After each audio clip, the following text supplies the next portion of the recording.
Hello, everybody. Well, I did a thing. So here I am, Ken Faulkner, bringing you another knife video. And this one is brought to you by Impulse Buying. And I was watching a video. This is how it always happens every time. Watching a video, I see a knife.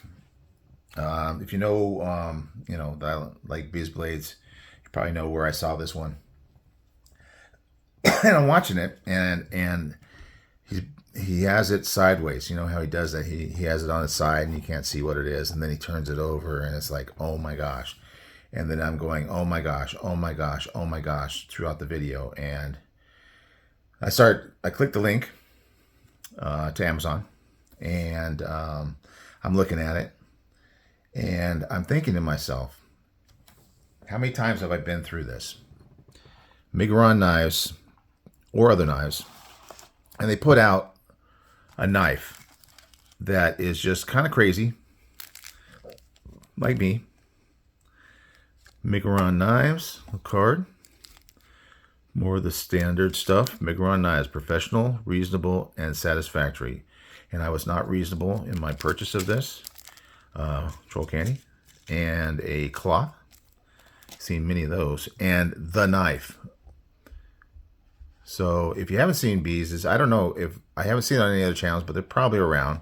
But this is a very crazy knife, and we're looking at it like this, and it maybe doesn't look so crazy in this case until you turn it this way. Oh my gosh. Oh my goodness. It's crazy. Look at the thickness. And that's why I have all the tools out. I'm going to be measuring this knife. Now, when you get in this direction, like I said, we're talking about 4 5/8 closed length. Nothing too out of the ordinary. 4 3/8 even. It's more normal than that. And open. Get this out of the way. It overall length is less than 8 inches. Nothing too crazy about that. But when you get it this direction, and that's why we had to have the calipers out. And we're going to zero that out. Zero it out again. And again. Close enough. We're going to throw the calipers on here, and it is 1/4 of an inch. 1/4 of an inch stock thickness. So we're talking a beefy knife. And maybe this is, if you saw my videos of what I bought at Blade Show, Texas, I was commenting over and over again how I tended to buy smaller knives at that show. And maybe this is just a reaction to that. Let's get the weight.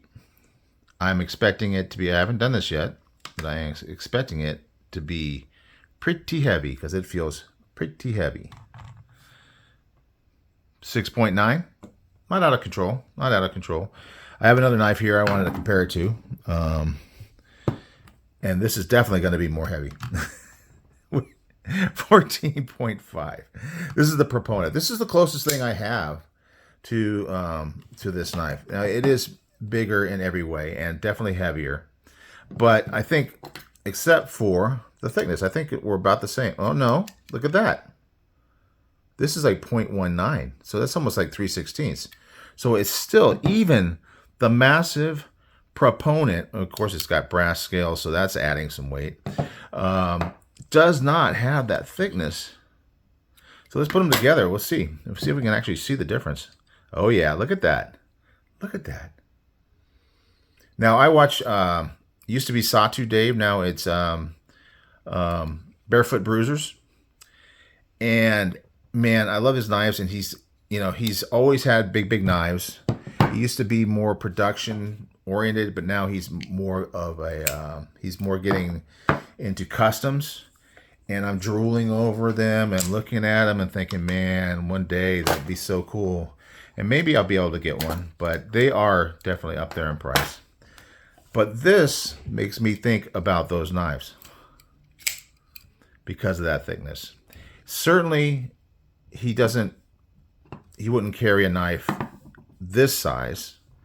It might be closer to this 4-Max Scout, and you can see how this one, how it dwarfs. I should mention the name of it. It is, I can't remember the name of it. Is it on the box? No, it's not on the box. Hang on a second. Gotta pause. Yeah, that kind of shows you how impulsy it was. I didn't even bother to worry about what the name of it is. It is called the Nagain. It looks like again with the N at the beginning. And again, I bought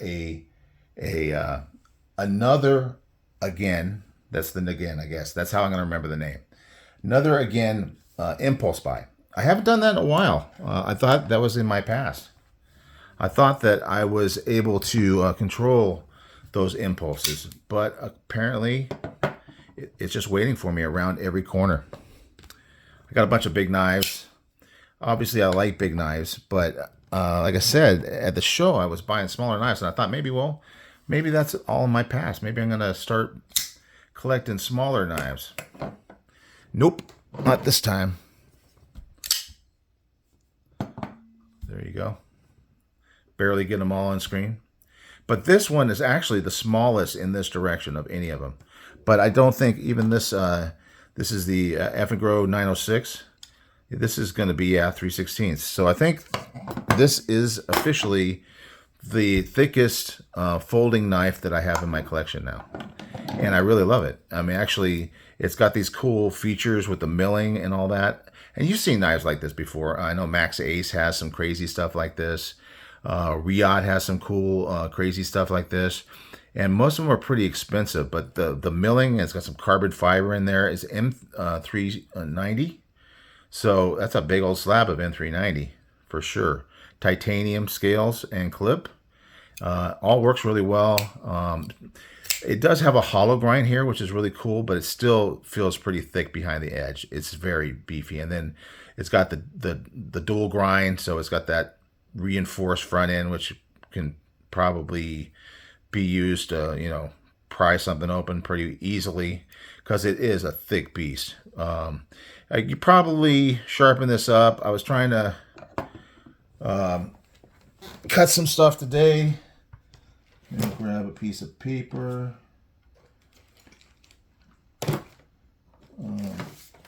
From the old Spyderco catalog that I've been working my way through. Way too slowly. Come on. There we go. Let's see how it cuts. Not too bad. Yeah. So that hollow grind is cutting pretty well for such a thick guy. Now, the front edge, not so much, but you might be able to chop down a tree with this thing. I don't know. Not really, because it's too small this way. I mean, it really barely fits in my hand size-wise this way. You can see the bigger knives that I normally would get have much bigger handles and bigger blades. But there's something about it, and it kind of reminds me of, with not really being one. If you scaled it up probably about twice, it'd be closer to something that Sawtooth Dave would carry. But still, but the thickness is there. The scale thickness is, so he would usually get like a 1/4 inch. He loves a 1/4 inch, 1/4 inch, and 1/4 inch. So like 3/4 inch this way. This one here is actually about, curiosity, 0.667. So not even, I mean, it's still, each one of these scales, see what that looks like. So that's about 3/16 and 3/16. So yeah, it's kind of in that range, but yeah, this way, because he has much bigger hands than I do. So this would be something he wouldn't be able to hold on to. But for me, it feels really good in hand. That jimping is pretty crazy. It is a flipper with the, no back flipper. A flipper with this kind of milled out area here. And a lot of Dave's knives have something similar to that, but it's more on that custom level. So anyway, yeah, definitely I enjoy the knife, and there's been ones before that I thought, yeah, I'll wait and see, and then they go out of existence and I can't get it, or I just move on to something else, and I really liked it, so I bought it. and I'll be paying for it eventually. I bought it off of Amazon, got it in a couple days, and yeah, still have to pay that credit card bill. But I'll get there. Don't worry. I'll be able to pay the rent this month for sure. All right, guys. Thanks for just being a part of the craziness and you know, giving me an outlet to kind of express my kind of impulsive behavior.